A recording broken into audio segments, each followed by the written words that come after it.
If you're watching this video today, I know why.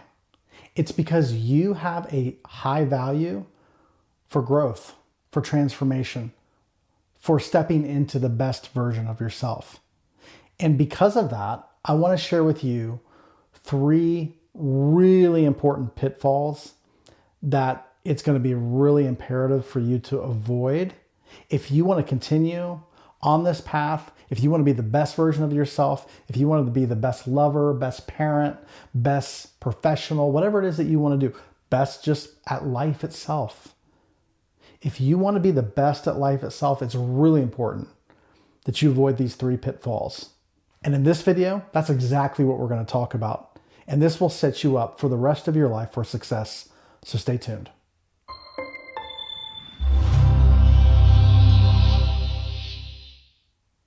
Hi, welcome back to the channel. My name is Jamal Javanji. If this is your first time here, I just want to say welcome. Love to have new visitors watching these videos.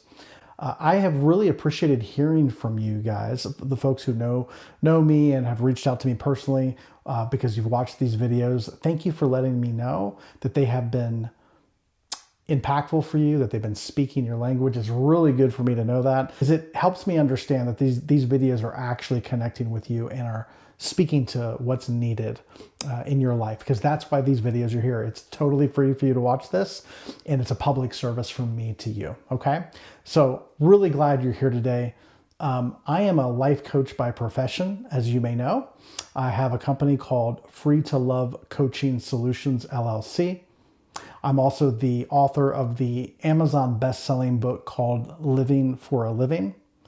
And I want to talk to you about these 3 specific pitfalls that I see come up so often. As you know, I'm a life coach. I work with people. I work with a lot of people. I work with people one-on-one. I also do group things. I work with corporate teams. I do lots of different things.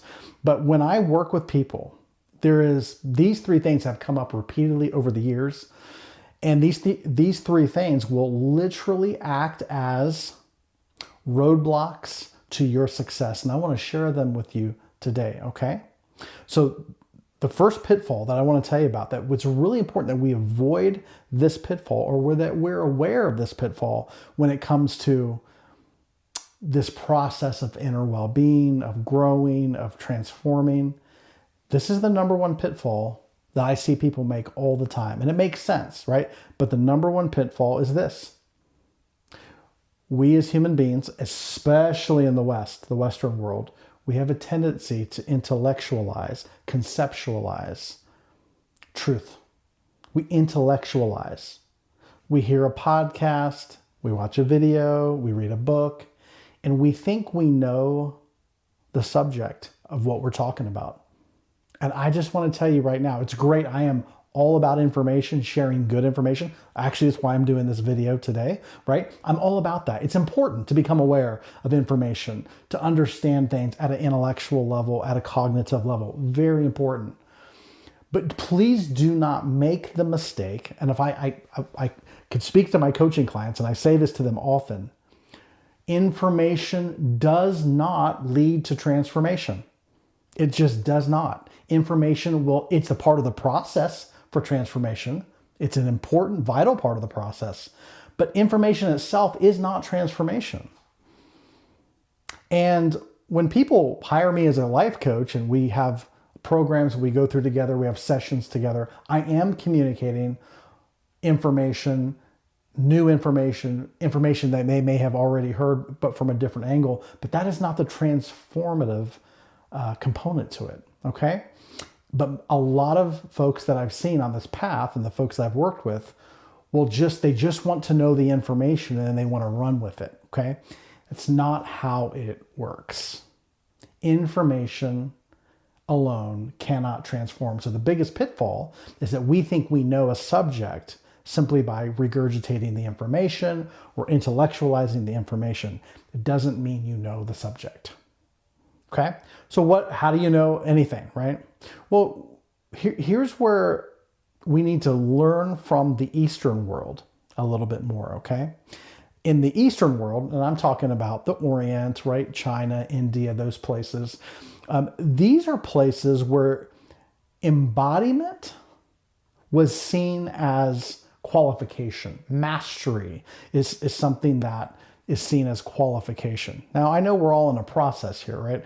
But I can't tell you how many times, right? People, if they want to help other people, they may go to college, they may study therapeutic techniques, they may get some degrees, get some clinical training done, and they have certifications and all kinds of things. Coaches get certifications. I have certifications, right? Therapists have certifications, all of that. These are all great. It's just information. It's great. But I can't tell you how many therapists, coaches, physicians, doctors, people in the medical world are a mess in their own life. It means they haven't really learned to embody the things they're teaching because there's not been a lot of emphasis on it, right? Just because you read a book, you took a course, you got a degree, doesn't actually mean that you've mastered in your own life the things you're proclaiming. And if you have not mastered that, right? If you haven't mastered that, then you don't know the subject yourself. If you're on a trajectory of self-healing in your own life, just because you heard a podcast, read a book, listened to some videos, whatever it may be, took some courses, whatever it may be, doesn't mean you have mastered it. The key is mastery, embodiment, practicing it, right, in your own life. And we can say this in the health field as well, right? How many doctors, and they've done these studies, a vast majority of physicians in this country are themselves unhealthy. They eat poorly. They are stressed out. They don't have good practices in their own daily life. Why? Because they're busy. They have a lot of information. They've been to school, 8 years of university training, but it doesn't translate to actual health, right? Because we treat well-being, whether it's mental health, physical health, as information, and we also approach it from a very clinical informational level, but that's not where the transformation happens. Okay? If you want to become an expert at something, you actually have to live it, embody it. It's a practice. We're not talking about being perfect, but we're talking about emphasizing a practice, a specific practice. These are things that must become part of your daily way of being. If in order for you to know healing, know well-being, know up-leveling, you have to embody it. It does not matter the training, the degrees, the accolades, the information that you've collected at the mental level. That does not translate necessarily to mastery. Does that make sense? Number one pitfall to avoid is thinking that you know a subject because you have gained information at the intellectual level about it. You actually have to take the time to put it into practice and learn how to embody it. It's not sexy, it takes time, right? And that leads me to my second pitfall that I want to tell you about today.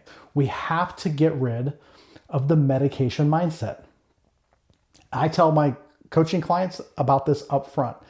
The medication mindset is the number one biggest hindrance to health and well-being across the board.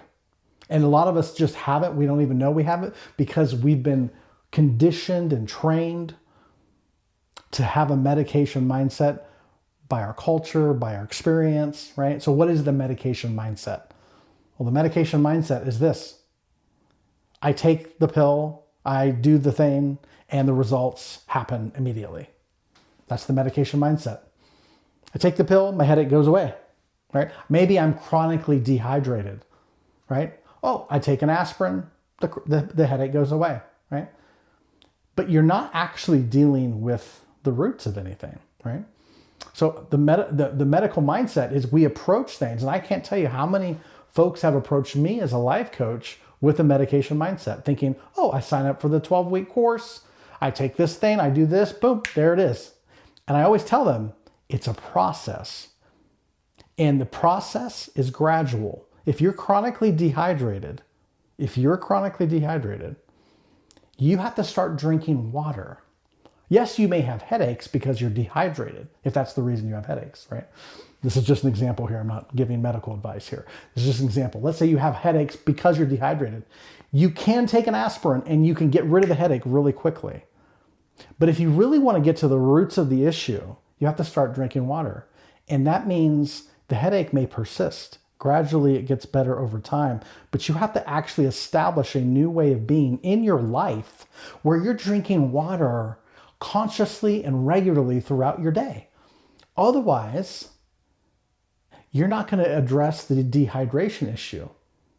Maybe you're dehydrated because you don't think about your health. You don't think about your body. You're not really in tune with what the signals the body's giving you when it's more subtle. So you have to wait till you get absolutely thirsty or dehydrated before you start to address it. And so if you want to really get a handle on this, and I'm only using this as not about dehydration or physical health. That's not what this video is about. I'm using this as an analogy here.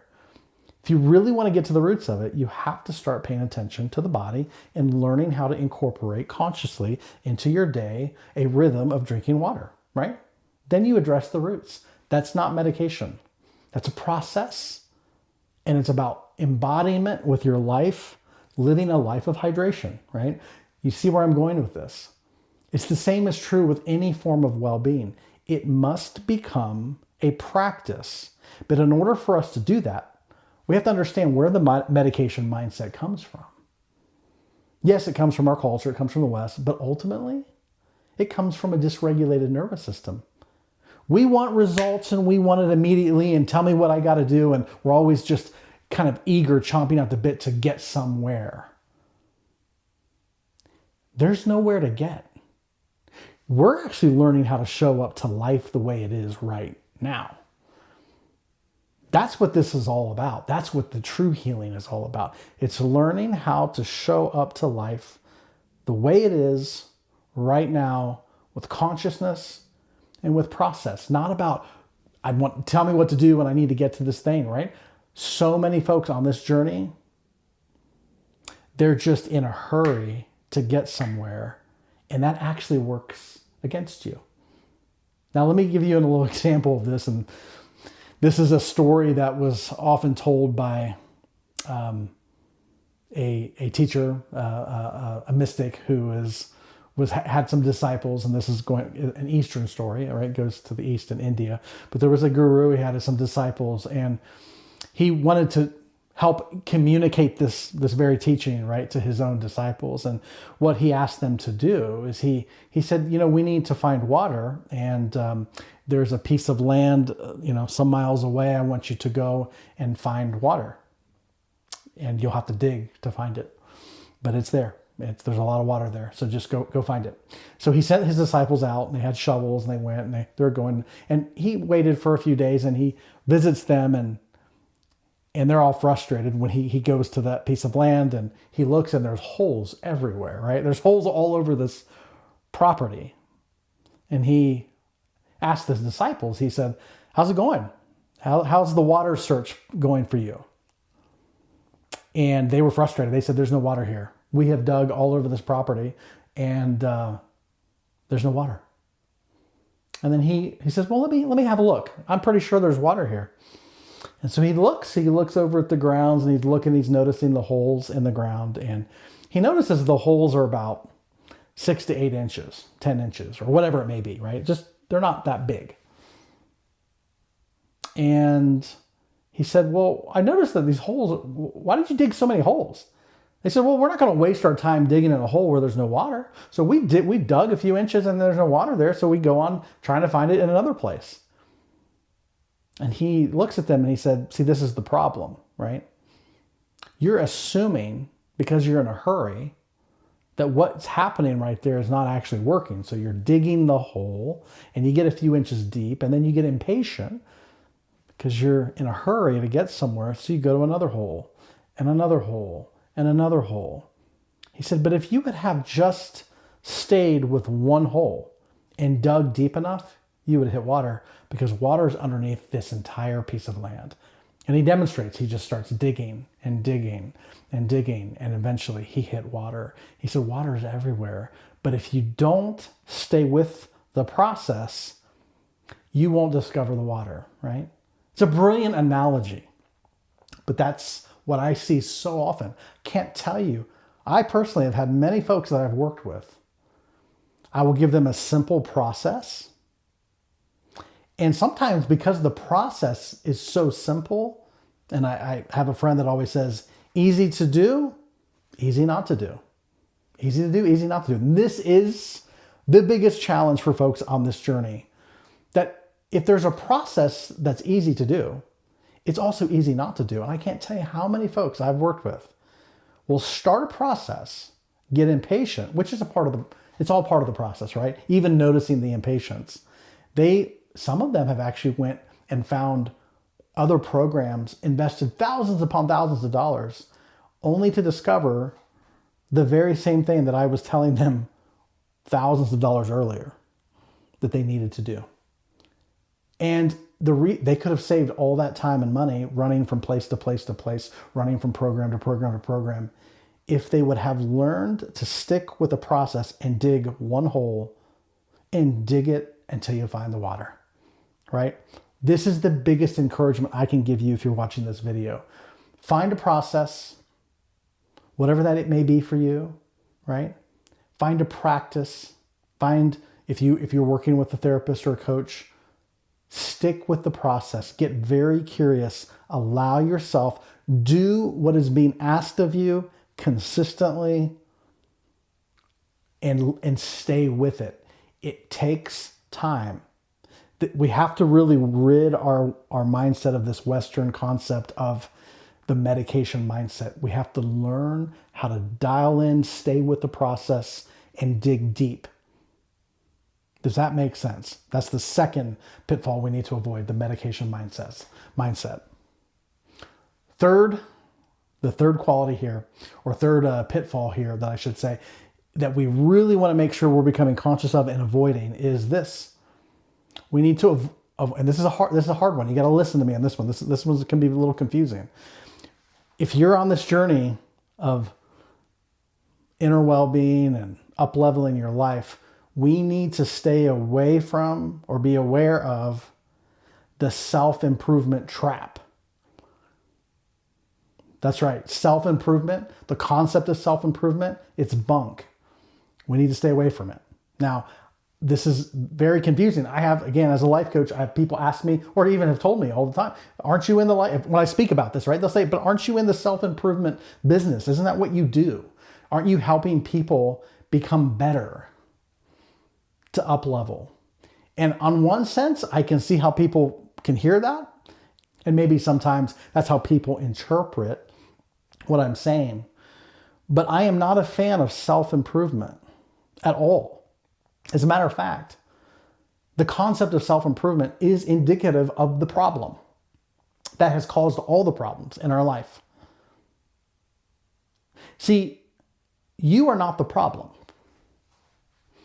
All the problems you have faced in life are a result of you being out of alignment. You and I, right, on this journey, I have suffered in my life. You have suffered in your life. Why? Because we have been out of alignment with ourself. The self is the solution, not the problem. So a lot of times this persona, this ego, again, I'm not against the ego. Ego gets a bad rap. We need to have a persona and an ego to function in the world. That's not the problem. It's not who you are, though. So we've been deluded thinking that the ego, my persona, is who I am. And a lot of times that persona, as a matter of fact, 100% of the time, your persona, the identity of who you think you are, it was not built by you. It was shaped by your parents, which was shaped by their parents. And we can keep going back, right? You have to wake up out of that illusion of who you think you are to actually begin to discover your true self. So this is not about self-improvement. This is about and hear this is a very key important term. I'm in the business of self-realization, not self-improvement. Because if you are the problem, how do you get away from you?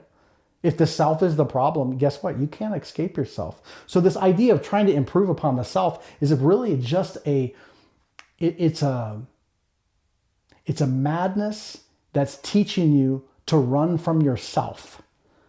Because when have you achieved that, right? If you're on a self-improvement trajectory, when do you actually get away from yourself? Never. So if the self is the problem, you're actually not coming home to self. You're running from yourself, which is the entire reason that we're suffering. The self that you think is a problem is indicative of a part of yourself that you have not learned to love and accept. Because there may be a part, right, of your persona, psyche, your experience that needs love, needs attention, needs to be understood. And if you're trying to fix that or run from it, you can't actually get present to it. Self-improvement is not the solution.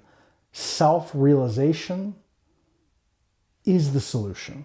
So this is about learning who you are beyond the persona, and then learning to take possession of that self through presence, and then taking that presence and giving that presence to those parts of our persona that are quote unquote broken or wounded, because the solution to those wounded parts of ourself is actually our true self.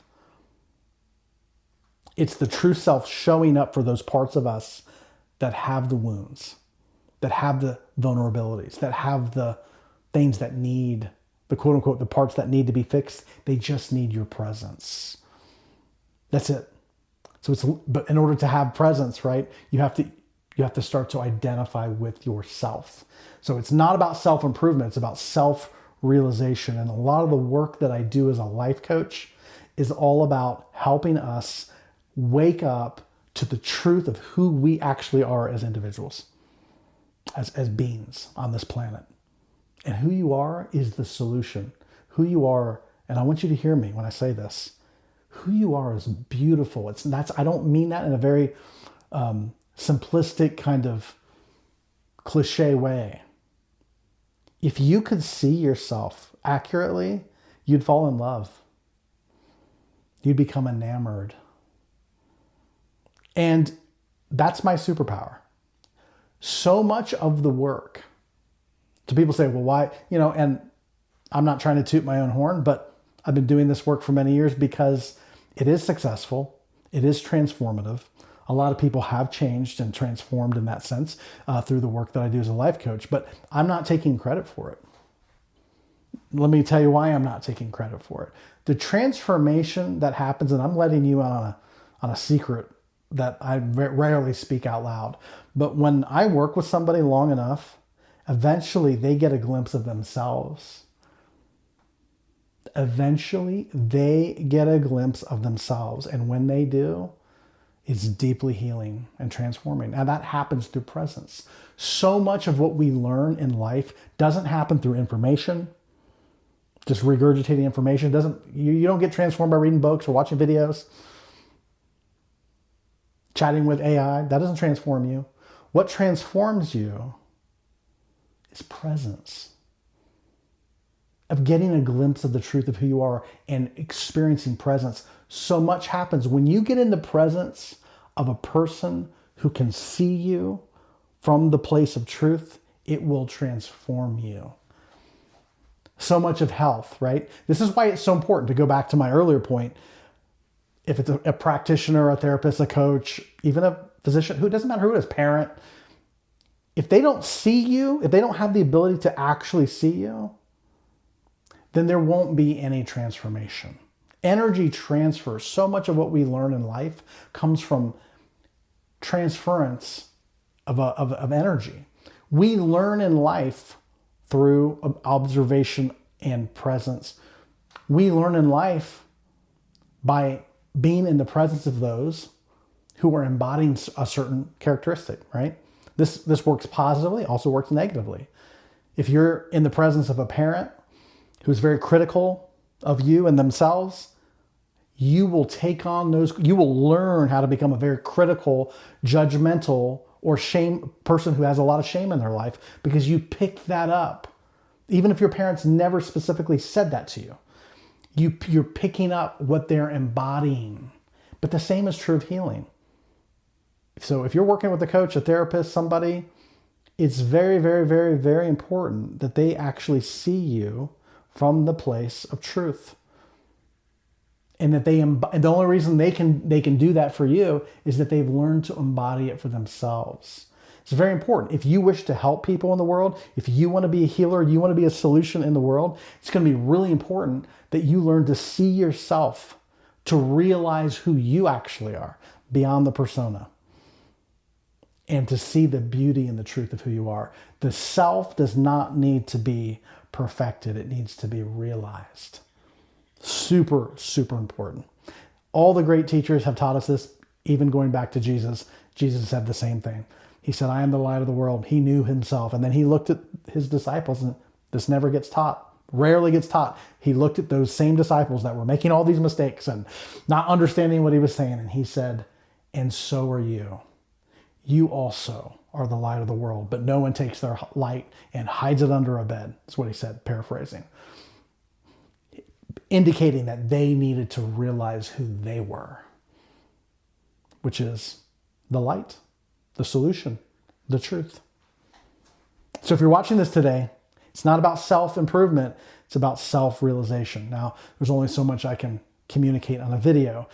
If you would like some more information about the work that I do as a coach, I would encourage you to go to the link that's in the show notes of this episode here on YouTube, if you're watching this here on YouTube, and click that link and you'll be able to schedule, you'll be able to hear a little more about folks who have worked with me in the past, and also you can schedule your consultation call and we can hear a little bit more about you, and if this is a good, my coaching program is a good fit for you. I have a one-to-one program called the Energy Acquisition System, and it's pretty detailed, and if that's something you'd like to hear more about, you'll have to schedule a consultation call. I'm not able to work with everybody, but I may be able to work with you possibly. So just check that out and go from there, okay? I really appreciate you watching this video. Love to hear in the comment section. It's really important. If you would hit like, please don't not hit like. It's just a very simple way to give back to this channel. Again, this is free. I put this out there to help people. And so the more people that hit like and subscribe to the channel and even leave comments, it really helps the conversation continue. It helps the conversation to flourish. But your perspective on this, I'd love to hear what has landed for you. Very important that we hear that in the comments. Love to hear your feedback, and thank you for the emails that I've been getting, and just the conversations that we're having around these topics. I love it. So don't be afraid to put your comment in the comment section, hit the like button, and subscribe to the channel. Okay? And until the next video, take care.